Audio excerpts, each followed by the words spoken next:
পশ্চিম মেদিনীপুর জেলাতে রয়েছে পিংলার নয়াগ্রাম, যেই গ্রামে প্রবেশ করলে নিমেষে হারিয়ে যাবেন স্বপ্নের রঙের মতো রঙিন ছবির জগতে। বিখ্যাত পটশিল্পীদের গ্রাম হিসেবে খ্যাত এই গ্রামটি। এই গ্রামেই বসবাস শতাধিক শিল্পীদের, যারা চিত্রকর বা পটুয়া হিসেবে পরিচিত। প্রতিদিন নানা সামাজিক ধর্মীয় ছবি যেমন কাগজের ওপর ফুটিয়ে তোলেন চিত্রকর বা পটশিল্পীরা, তেমনই নিজেদের বাড়ির দেয়ালকেও ক্যানভাস হিসেবে ব্যবহার করে। এই গ্রাম যেন ছবির গ্রাম। গ্রামের প্রতিটা বাড়িতে এক দুজন করে শিল্পী নিরন্তর সাদা কাগজে ফুটিয়ে তোলেন বিভিন্ন বাস্তববাদী চিত্র, এমনকি পৌরাণিক চিত্রকে। এমন ছবির গ্রাম দেখতে আপনাকে যেতে হবে না পুরুলিয়া, বাঁকুড়া কিংবা অন্য কোনো জেলায়। পশ্চিম মেদিনীপুরেই আপনি এই নস্টালজিয়া ফিরে পাবেন। এছাড়াও শিল্পীদের হাতে লাইভ ছবি আঁকা দেখলে আপনি চমকে যাবেন। স্বাভাবিকভাবে যারা একটু অ্যাডভেঞ্চার প্রেমী, নিত্য নতুন ধরনের ছবি তুলতে পছন্দ করেন, তারা অবশ্যই ঘুরে দেখবেন পিংলার পট গ্রাম বা নয়াগ্রাম। গ্রামবাসীদের হাতে আঁকা পট বিশ্বক্ষেত্রে সমাদৃত। দেশের পাশাপাশি বিদেশেও গিয়েছে পিংলার নয়াগ্রামের পট শিল্পীদের হাতে আঁকা একাধিক পট। গ্রামে প্রতিদিন বহু পর্যটকদের আনাগোনা ঘটে।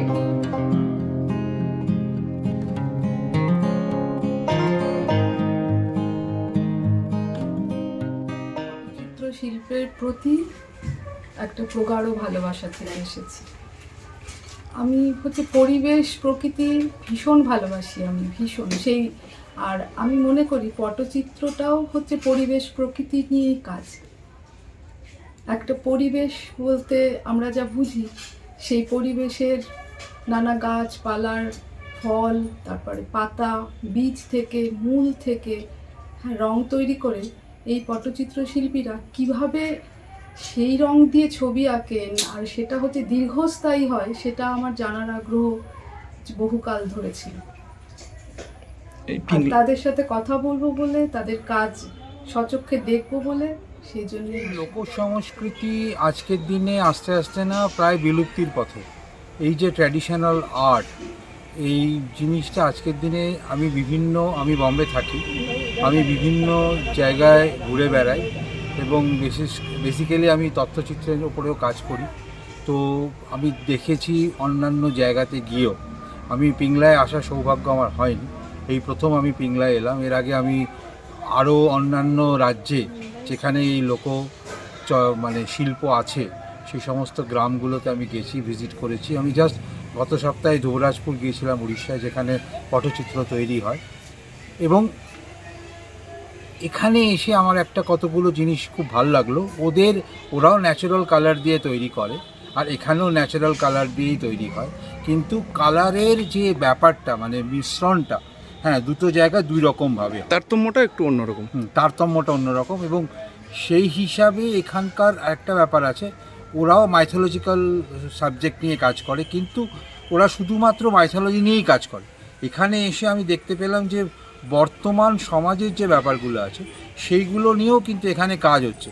রিসেন্টলি আরজি করের যে একটা বিভৎস ঘটনা ঘটে গেল, আমি দেখলাম একটা পটচিত্র এখানে আছে, যেটা সত্যিকারের আমার মন কাড়লো যে এরা বর্তমান সমাজের অবস্থাটাকেও তুলে ধরছে, শুধুমাত্র সেই আগের লোক সংস্কৃতিটাকেই ধরে রাখিনি, বর্তমান সমাজটাকে নিয়েও কাজ করছে। খড়দহ লোকসংস্কৃতি মঞ্চের সঙ্গে আমি যুক্ত।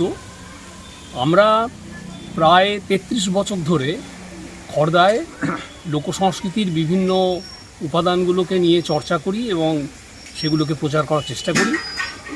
আমরা এই নয়াগ্রাম থেকেই বছর 25 আগে দু দফায় দুজন চিত্রকর গিয়েছিলেন, তারা গানের মাধ্যমে বিভিন্ন কাহিনীগুলোকে তুলে ধরেছিলেন ওখানে। এই মুহূর্তে আমার নাম মনে নেই, কিন্তু নয়াগ্রাম থেকেই গিয়েছিলেন তারা। তা আমি তো আজকে এসে এক কথায় অভিভূত। প্রথম এলাম, এদের কথাবার্তা, এই রূপসোনা যে আমাদের শোনালেন কথাবার্তাগুলো, কিভাবে রং তৈরি করা হয় প্রাকৃতিক উপাদানগুলো দিয়ে, গাছগাছরা দিয়ে, সেগুলো চাক্ষুষ দেখালেন। আমি খুব অভিভূত তাদের কথা শুনে। তাদের গানও শুনলাম আমি, আর তাদের কথা শুনলাম। আমরা আমন্ত্রণ জানিয়ে গেলাম পরিবেশ বান্ধব মঞ্চ থেকে। ব্যারাকপুরে একটা পরিবেশ মেলা হচ্ছে, সেখানে যাওয়ার জন্য আমন্ত্রণ জানিয়ে গেলাম। পরবর্তীকালে আবার আসার ইচ্ছা রইল।